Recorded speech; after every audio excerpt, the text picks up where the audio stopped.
Amis de Forum France, bonjour. Nous avons aujourd'hui un conférencier qui n'a pas besoin de présentation, Pierre Hilliard, qui a écrit un livre qui connaît déjà un grand succès, Les archives du mondialisme, un état de lieu de la globalisation dans son perspective historique. La documentation est imposante. Elle contient des documents en traduction peu connus en France, notamment sur la maçonnisation de l'Église.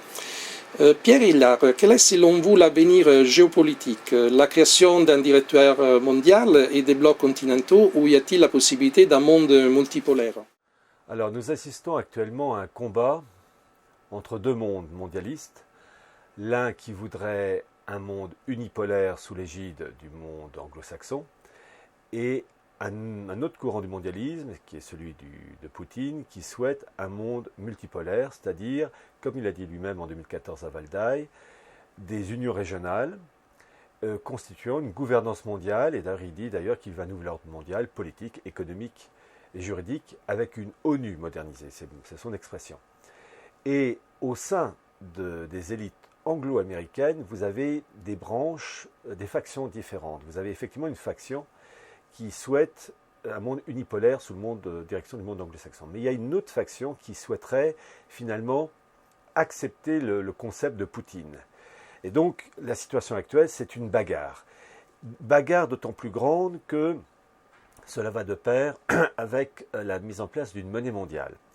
Et dans mon livre Archives du mondialisme aux éditions Nouvelle Terre, vous avez en particulier un chapitre consacré à la monnaie mondiale avec The Economist qui avait publié en 1988 soyez prêts pour 2018 pour une monnaie mondiale, Phoenix. Alors, quand on lit l'article, parce qu'il y a donc tout le document dans mon livre, il est précisé non pas 2018, mais à l'horizon 2018. Donc en fait, 2019, 2020, vous savez, la méthode qui permet de laisser un peu de marge et la souplesse de s'adapter. Bon. Et donc on voit que cette idée de monnaie mondiale, eh bien, ça passe par la destruction du dollar, qui est la monnaie encore de référence. Pour combien de temps? Monnaie de référence, le dollar depuis les accords de Bretton Woods en 1944, mais ce qu'on ne sait pas, c'est que Keynes, qui était un agent de la City de Londres, souhaitait une monnaie mondiale appelée Bancor. Et finalement, la chose ne s'est pas faite, c'est donc le dollar qui a pris le dessus. Eh bien, là, la City de Londres relance le projet et souhaite donc une monnaie mondiale qui s'appellerait Bancor, Phoenix, peu importe le nom, mais le concept en lui-même, il est retenu.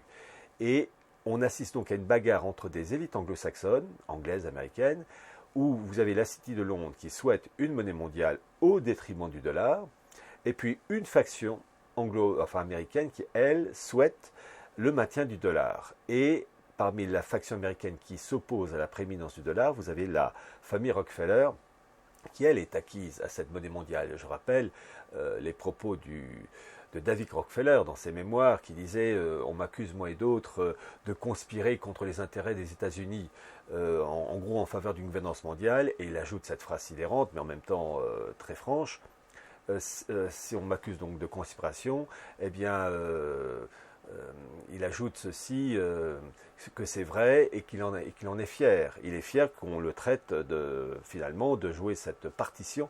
Donc en fait on assiste à des bagarres internes. Qui va gagner? Alors là, 3 points de suspension. La monnaie mondiale est une ancienne utopie qui connaît un premier échec avec les gold standards au XIXe siècle, qui a débuté en XIXe siècle. Pourquoi les élites insistent sur cette utopie? Est-ce qu'elles n'ont pas gardé dans leur mémoire historique que les unifications monétaires échouent?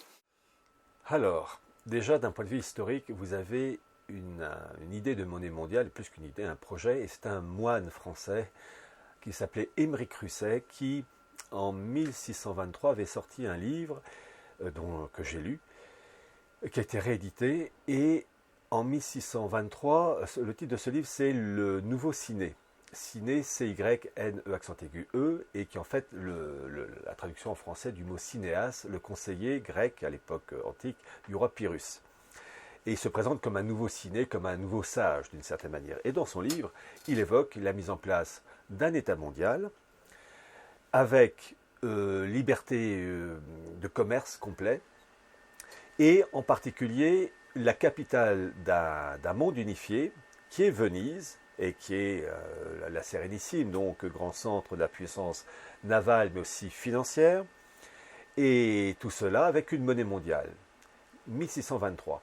Et donc, on voit que c'est un projet qui est ancien et que les élites d'aujourd'hui tentent de mettre en place. Alors, elles veulent profiter des moyens techniques, Internet, etc., pour tenter de mettre en place cette monnaie mondiale qui reposera sur le principe d'une monnaie dématérialisée. Et déjà, on voit qu'il y a, avec l'euro, une volonté, l'euro qui est une monnaie bien fragile, mais en fait, l'euro n'est qu'un élément au profit d'une monnaie supérieure. Alors, rapidement, l'histoire, c'est que vous avez eu en 1969 la création des DTS, les droits de tirage spéciaux, avec à l'époque 4 monnaies, le dollar, la livre sterling, le yen et puis l'euro. Et depuis 2016, une 5e monnaie qui a été intégrée au panier de monnaie, c'est le yuan. Et ces 5 monnaies ont une pondération. Depuis 2016, pondération, je vous donne les chiffres arrondis, le dollar à 41%, l'euro 31%, le yen et la livre sterling respectivement 8%, et le yuan 11%. Et cette pondération doit être modifiée théoriquement dans 5 ans, en 2021, sauf, comme le précise le FMI, un événement important se produit. Et en fait, donc on assiste à une bagarre dans la mise en place d'une nouvelle pondération plus ou moins forte. Et par exemple, ce qui se passe au Venezuela, où vous avez les États-Unis qui cherchent à mettre la main sur le Venezuela à cause de son pétrole, eh bien, s'ils arrivent à le faire, ils auront, comme on dit, des cartes en main pour exiger une pondération plus forte du dollar par rapport aux autres monnaies dans la mise en forme de cette nouvelle monnaie mondiale. Donc, ce panier de monnaie. Et donc, les Russes et les Chinois, eux, ont tout intérêt à voir les États-Unis échouer au Venezuela. Donc, voilà, c'est la bagarre interne. Les monnaies, finalement, comme l'euro, ne correspondent à aucune réalité. Vous avez, en fait, l'euro, c'est un marque européen. Et en fait, dans leur politique, il faut comprendre qu'il y a la stratégie du chaos. C'est-à-dire que l'euro qui est mal ficelé est un justificatif pour passer à une étape supérieure. C'est-à-dire on crée un malheur, on favorise des tensions et ça permet de justifier une étape supérieure, une monnaie mondiale qui officiellement réglera tous les problèmes qu'on connaît avec l'euro. Voilà. Dans votre ouvrage, vous examinez l'origine de l'idéologie de l'immigration massive. Est-il vraiment un mythe moderne ou s'agit-il encore d'une vieille utopie? Alors, l'immigration, effectivement, on voit en Europe, à Paris, il suffit de se balader de côté de la gare du Nord pour vraiment se rendre compte qu'il y a l'arrivée massive de populations d'Afrique du Nord, subsaharienne et asiatique. L'idée d'une population mélangée est un concept ancien. Ça va de pair avec un État mondial. Alors déjà, vous avez le fameux livre de Platon qui évoquait déjà un monde mélangé et unifié. Mais bon, je vous citais Émeric Russell, lui aussi, c'est un monde unifié. Vous avez aussi le livre de Utopia de Thomas More de 1516 qui évoque une population mélangée et surtout une population qui ne doit pas s'enraciner, qui doit bouger tous les 10 ans. Et on a la même chose avec Francis Bacon, la Nouvelle-Atlantide. Et en fait, ce que j'ai montré dans mon livre Archives du mondialisme, c'est que la Révolution française est à l'origine de l'immigration. Vous avez les révolutionnaires, tous qui étaient pour un État mondial. Simplement, certains le voulaient tout de suite, d'autres estimaient, comme Robespierre par exemple, qu'il fallait attendre un peu. Donc finalement, ils voulaient la même chose, mais plus ou moins vite. Et parmi ceux qui voulaient un État mondial tout de suite, vous avez Anarkazis Klotz, avec en 1792 la République universelle, c'est l'État mondial, et un an plus tard, 1793, la République du genre humain. Et dans son livre, il évoque des blocs continentaux, et l'Europe, et l'Afrique, et l'Asie, et l'Amérique, avec des populations mélangées. Il dit d'ailleurs, Klotz, dans son livre, qu'on doit rougir à l'idée du mot étranger. C'est-à-dire que le mot étranger n'a plus de sens. On est citoyen du monde, d'un monde unifié. Et en particulier, j'avais montré dans mon livre Atlas du mondialisme, la France en département, mais à l'époque, ils voulaient mettre une France en carré, en damier, un truc bien technocratique. Et pour des raisons d'ordre géographique, les montagnes, les rivières, ils avaient donc arrondi les angles et créé les départements des entités administratives artificielles. Et Klotz précise qu'il veut mettre en place un État mondial divisé, je le cite, en 1000 cases départementales. Donc un monde uniformisé, technocratique, bruxellois, planétaire. et à une population mélangée et indifférenciée, déracinée. Et on retrouve cette idée de population déracinée mélangée, même par exemple dans le livre Le meilleur des mondes de Huxley, au meilleur des mondes, ou Orwell, je ne sais plus lequel, quand il parle du monde unifié avec le grand dirigeant de l'Europe qui s'appelle Mustapha Meunier. Et Mustapha Meunier, il a un prénom arabe, il a un nom bien français, mais il est plus arabe, il est plus français, il est un produit hors sol, mélangé, déraciné. Ben c'est ça, le mondialisme. Créer une humanité indifférenciée, mélangée, et même, il y aura ce qu'on appelle une sorte de confusion des sexes, dans ce sens qu'il n'y aura plus vraiment d'hommes, il n'y aura plus vraiment de femmes, il y aura des êtres hybrides, et après tout, les manipulations génétiques et les progrès de la science peuvent favoriser la création de monstres qu'on voit déjà dans le livre de comment il s'appelle, George Orwell, non, H.G. Wells, pardon. H.G. Wells, avec, vous savez, ce bouquin qui est sorti à la fin du 19e siècle, qui évoquait des êtres hybrides, mi-humains, mi-animaux. Je cherche le titre, le nom m'échappe. Et en fait, c'était du transhumanisme rude à l'époque, mais c'est ça. Les transhumanismes, d'ailleurs, c'est ça. C'est créer une humanité mélangée, indifférenciée. Et quand on y réfléchit, c'est la destruction du genre humain et de la création. C'est satanique à la base. Selon vous, à quoi va-t-il aboutir l'immigration massive? Par exemple, à un remplacement ou à une guerre civile? Alors, j'ai publié dans Archives du mondialisme un document scientifique qui est le fameux test de la drépanocytose. Vous avez des maladies qui sont diagnostiquées chez les nouveau-nés, la mucoviscidose par exemple. Et la drépanocytose est une maladie qui est une malformation des globules rouges. Et cette maladie doit être détectée chez les nouveau-nés depuis 2000 ou 2001 en France métropolitaine. C'est obligatoire. Donc, quand on fait le test d'un nouveau-né, alors il est précisé, et c'est dans les textes officiels, que c'est une maladie qui touche essentiellement les populations nord-africaines et subsahariennes. C'est-à-dire que les Finlandais, la drépanocytose, c'est rarissime. Alors que c'est beaucoup plus courant chez les Marocains, les Libyens, les Égyptiens, etc. Et donc, compte tenu que ce test est obligatoire en France, quand on le fait, ça veut dire que la population, que les parents du nouveau-né sont obligatoirement originaires de ces contrées. Et les chiffres que je donne, enfin les chiffres que je cite du tableau, parce que chaque année ils font un rapport officiel, et le tableau, le dossier que j'ai publié, le tout dernier dossier, montre que vous avez, alors je vous donne les chiffres arrondis, environ 40% des naissances en France avoir eu le test donc, en 2017. Donc ça veut dire que presque 40% des naissances, c'était des populations d'origine noire et africaine, et pour l'Île-de-France, presque 75%. Donc on a la preuve, j'allais dire scientifique, mathématique, qu'on assiste finalement à la montée en puissance d'une population étrangère à celle du pays, puisqu'elle est essentiellement musulmane, et donc finalement c'est le coucou qui va prendre la place de la couvée précédente, une affaire de temps. Quand vous avez 40% des naissances en France avoir eu ce test, ça veut dire que ce chiffre est croissant, que peu à peu la population de souche est évincée. Ce sont les faits scientifiques et voilà, il n'y a qu'à... Disons qu'on ne peut pas nier le fait, simplement on est pour, on est contre. Et moi en tant que Français, je suis contre. Et j'ai le droit. Ces tendances pourraient changer avec, disons, la coupure des soutiens de l'État. Donc de la subvention aux immigrés, oui. Des aides de l'État. Oui.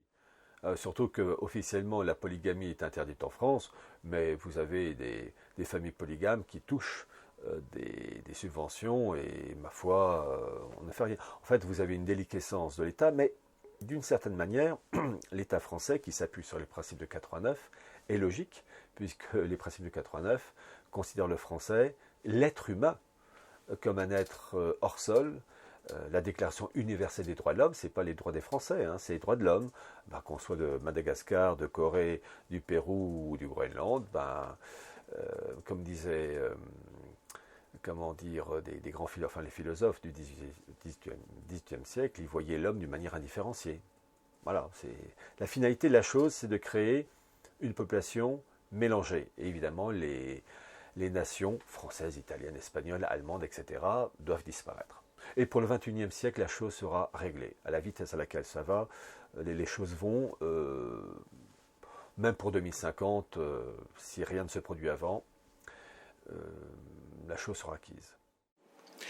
Selon vous, que va-t-il produire les cracks financiers global préconisés par nombre d'experts? Un directoire unifié comme souhaité par certaines élites ou la possibilité de rétablir une Europe des peuples?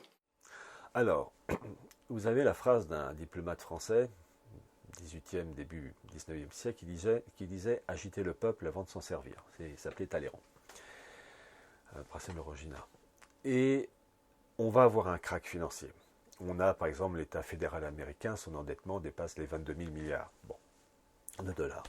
Et la Chine aussi est terriblement endettée. En fait, où il y a un endettement, il y a des bulles. C'est simple, ce qu'on voit, les cours de bourse, par exemple, en France, aux États-Unis, etc., ne correspondent plus à la réalité économique.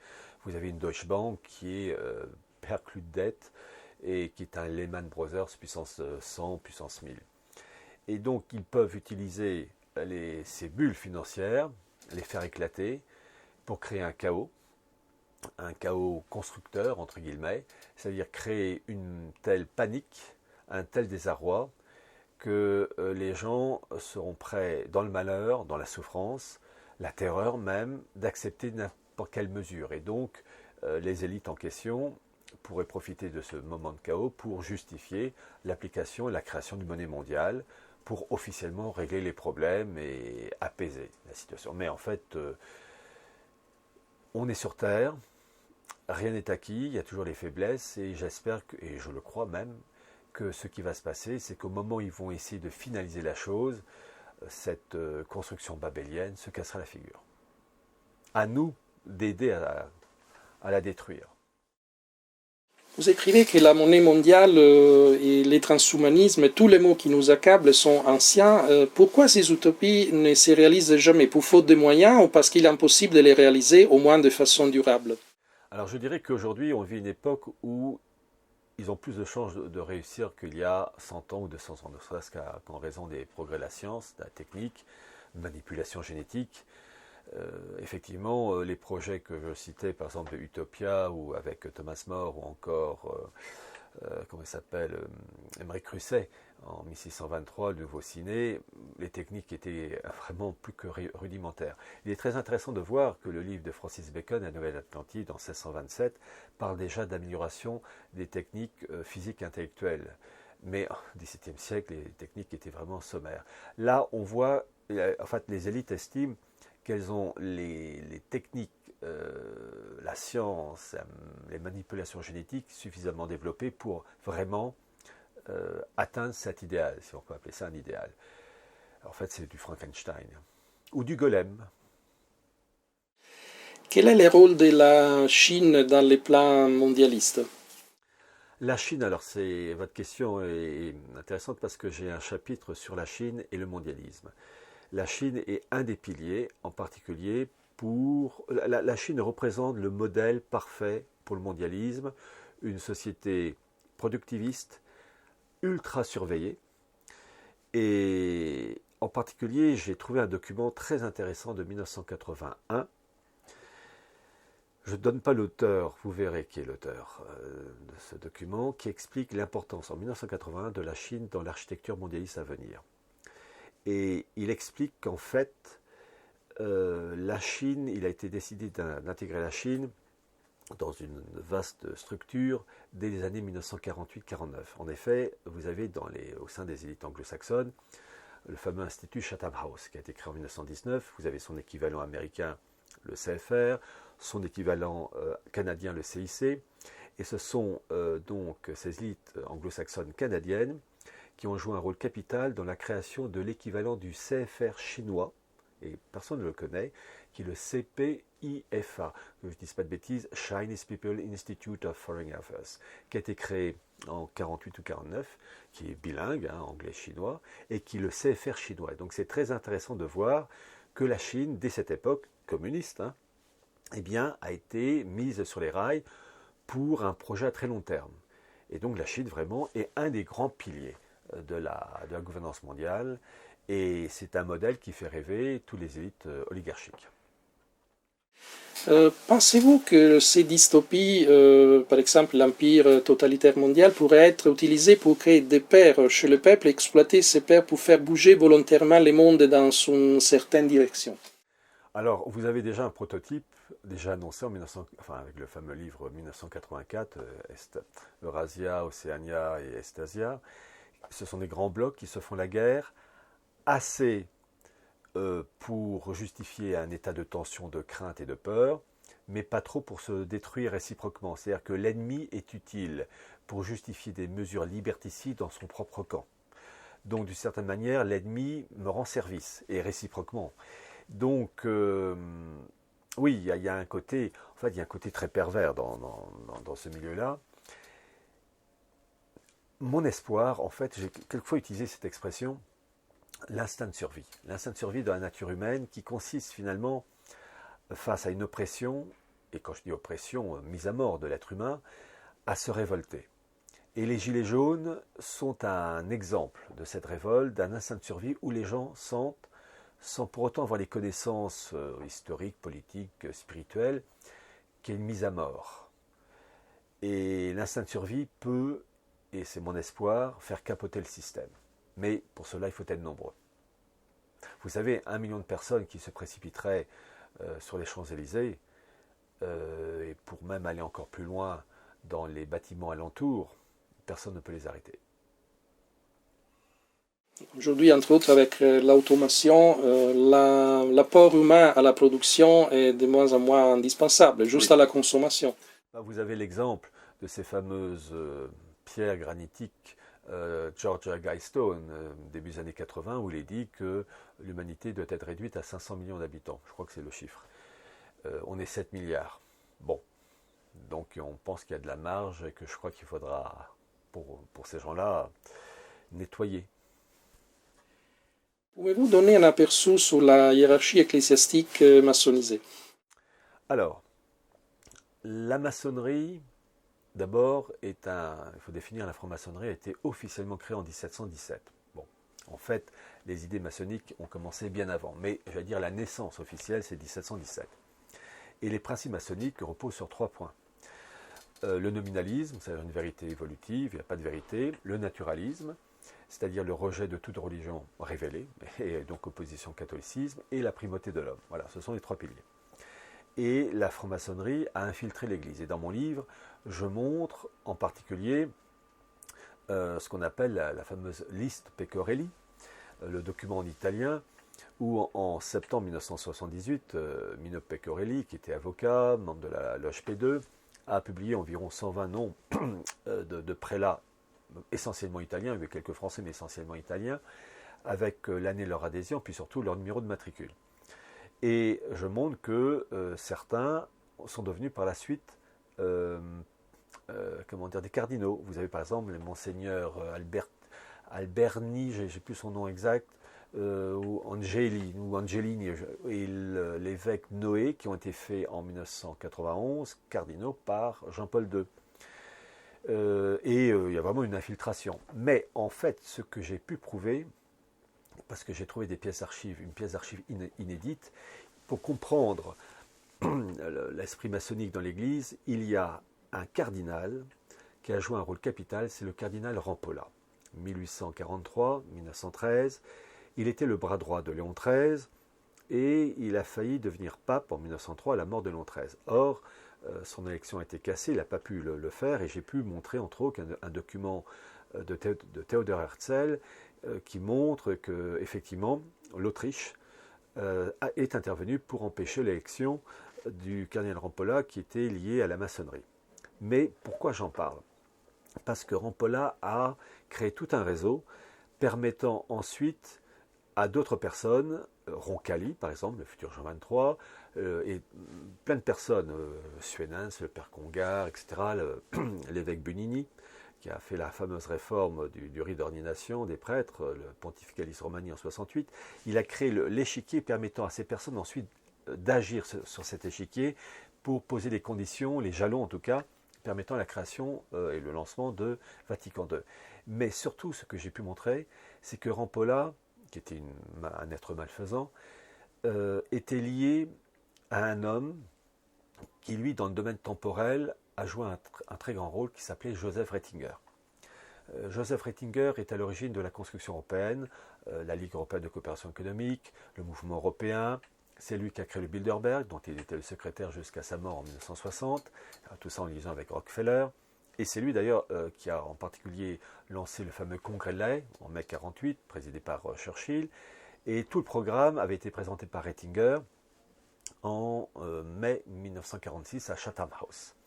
Mais ce que j'ai trouvé, une pièce d'archive inédite où Ratzinger raconte à un ami sa jeunesse. Et il raconte qu'en 1906, il a failli rentrer dans l'Église et entre autres intégrer l'Académie des nobles ecclésiastiques. C'est là où on forme le personnel diplomatique du Vatican et depuis, ça s'appelle désormais l'Académie pontificale ecclésiastique. Le nom a un peu changé, mais la mission reste la même. Et il raconte qu'en 1906, il a failli rentrer au sein de l'Église, mais qu'une semaine avant d'aller à Rome, il ne s'est pas senti la vocation. En gros, il est allé, comme il dit, manifester sa foi ailleurs. Bon, quand on voit ce qu'il a fait, il faut savoir qu'il était le bras droit du président Plutarco Calles dans les années 20, président mexicain qui a trucidé les cristeros mexicains, enfin les vendéens mexicains. Mais dans ce document, comment il s'appelle, Joseph Ratzinger apporte une information extraordinaire. Il explique donc qu'il a failli intégrer en 1906 l'Académie des nobles ecclésiastiques, dont la place, comme il le dit, comme il l'écrit lui-même, avait été réservée grâce à la bienveillance du cardinal Rampolla. Donc on a la preuve extraordinaire que la branche spirituelle mondialiste Rampolla connaissait le jeune Ratzinger, branche temporelle du mondialisme. Donc on a vraiment la mâchoire mondialiste qui se dessine dès le XXe siècle et qui préfigure, enfin qui annonce tout ce qu'on va connaître durant le XXe jusqu'à aujourd'hui en 2019. Donc, que faire dans cette situation? Quel est l'espoir pour les peuples? Bien sûr, s'informer. Est-ce qu'il y a d'autres ressources pour améliorer les choses? Alors, comme vous l'avez dit, s'informer, ça va de soi. Mais je crois que les choses bougeront quand il y aura la crise. Crise financière, crise militaire. Est-ce que c'est plutôt la crise financière qui va conduire à une crise militaire? Est-ce que des événements militaires ne vont pas aboutir à une crise financière? Enfin bref, peu importe les dépôts de dynamite, il y en a un qui explosera et qui allumera les autres. Et en fait, dans le malheur, parce qu'il faut un malheur, c'est triste à dire, il faut un malheur qui secoue la société de telle manière que les gens, quand je dis les gens, pas pour l'origine sociale, niveau d'études, voient leur vie complètement modifiée. C'est-à-dire qu'on ne peut plus payer, on ne peut plus retirer de l'argent au distribuant, on ne peut plus payer sa nourriture parce que les magasins ne sont plus achalandés, on crève de faim, coupure d'électricité, plus de smartphone, plus rien. Et là, finalement, les hommes et les femmes se retrouvent d'une certaine manière tout nus. Et là, il y a l'instinct de survie. C'est-à-dire que les utopies, les formules du style si tout le monde se donnait la main, ben non, ça ne marche plus, c'est je sauve ma peau, sinon c'est le voisin d'en face qui aura la mienne. Et dans le malheur, il y a toujours quelques hommes et quelques femmes qui ont une personnalité supérieure et qui sont des chefs. Et étant chefs, ils peuvent galvaniser une foule au profit de la bonne cause. Il faut malheureusement le malheur pour que les gens sortent de leur torpeur. C'est ça. En termes plus directs, il faut la schlag. La schlag pour que les gens arrêtent de regarder des émissions à la noix, style Hanouna. Et voilà, il faut que les gens sortent de leur torpeur. Mais ça peut se faire que dans la souffrance. À titre personnel, je m'en passerai. Mais malheureusement, il faut y passer. Merci Pierre Hillard, auteur d'archives du mondialisme. Vous trouvez tout dans les livres, édition Nouvelle Terre. Exact. Merci.